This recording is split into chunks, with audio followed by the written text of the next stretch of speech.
United States amasung Iran gi official sing Switzerland da unaduna wari sananaba thaurang tawringaida Kha Lebanon da Israeli forces amasung Iran gi proxy terrorist group Hezbollah gi marakta yamna kanna khut thonakibadagi wari cancel tawkhre hairi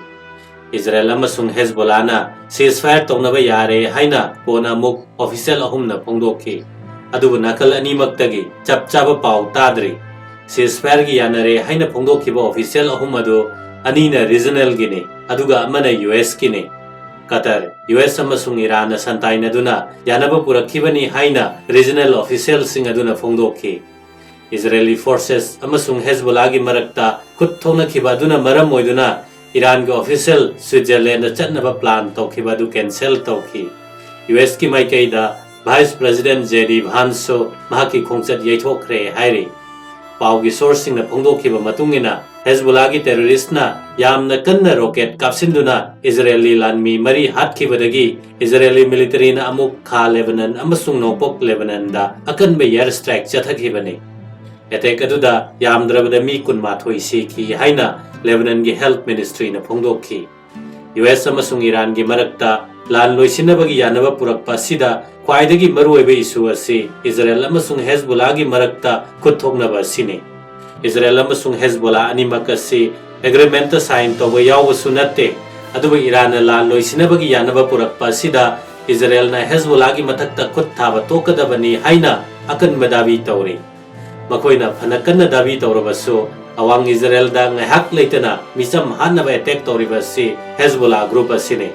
makoina attack to maramna Israeli forces na makoigi matakta khut thabane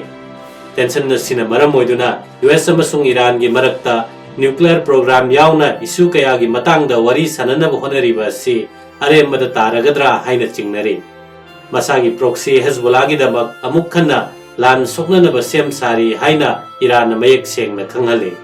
Israeli military na phongdokhiba matungina Kha Lebanon gi Nabatiya city manakta khungang amada Hezbollah gi terrorist group singna Israeli military tank amada attack torakpada lieutenant colonel ama yauna mi mari sekhi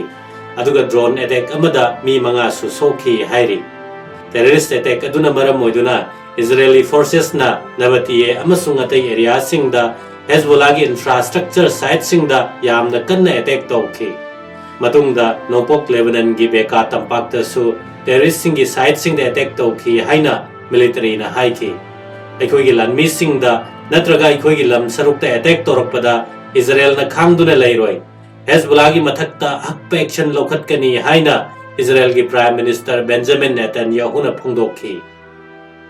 United States ka yanaba puraktuna Strait of Hormuz amuk khanna hangdoklabasu Iranian authority na samudra gi lambi asi fauduna honba jahaz singda mangjauna na register tawduna permit logadabani amasung insurance puthokadabani haina phongdokhre anoba rule sing ase Iran gi ikoi dana semkhiba Persian Gulf authority na lauthokibani makoi gi thosel asina Strait of Hormuz ta ningtamna jahaz honbada kaiba piduna amuk khanna tax lorakpa yabagi phibam da leiri US ka yanaba purakpada permit na chingba lobagi wafam asi yaukhidaba amani masina tension amuk wangkhalakani haina thajanari Kha amasung nongpok China samudra amadi Taiwan Strait ta China na military gi thosil kaya sathaduna forces pakthok chauthokpagi thabak chathariba du tokpiyo amasung Taiwan gi mayokta mawong amada hekta forces sizinaba tawbiganu haina Taiwan gi president Lai Ching-te na China da appeal tawkhre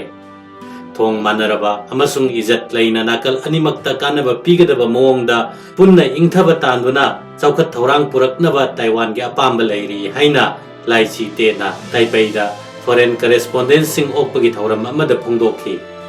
China gi maikaidagi missile gi threat kaya mayoknarabasu Taiwan da direct presidential mikhal pangthokpasi chahi 13 sure masi prithvi gi leibak apunbada paujel amani loinana ningkha tambagi wafam se Taiwan gi praja milen kulhumdoi asi khaktana lepchagadabani haibagi paujel su oiri China amasung Taiwan asi amana amagi mapan tangnai Taiwan asi China gi saruk amanatte haina president na phongdokhi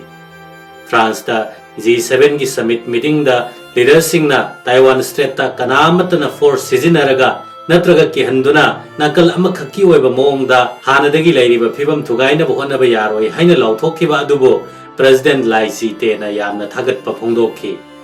मरक असिदा Taiwan की coast guard administration की पाउ मतुंगिना Taiwan की अथिंगबा लैबा समुद्र सरुक्ता China की oceanographic research जहाज Xiang Hong तोइरिदु होंजलकपदगी कोस्ट गार्ड वार्निंग तौदुना तांथोखरे हाइरि अहिंग पुंग 13 मिनिट 35 चटपदा जहाज अदु सुवांग समुद्र मपान की अथिंगबा लैबा एरियादा होंजलक्खिबनी कोस्ट गार्डना टोन चामगी ओइबा PP 10077 अमसुंग टोन 600 की ओइबा लान्यू पेट्रोल जहाज सिंग थादोक्तुना ममाई लैरगा हनखिबदा रेडियो वार्निंग तौखि हाइरि वार्निंग तौरबा मतुंगदा जहाज अनिसिना इपोम होनबा मोंगदा होंदुना चाइनीज जहाज अदुगी ऑपरेशन दा काइबा पीखि चाइनीज जहाज अदु अयुक पुंग 3 मिनिट 10 चटपदा होंदोक्खि हाइरि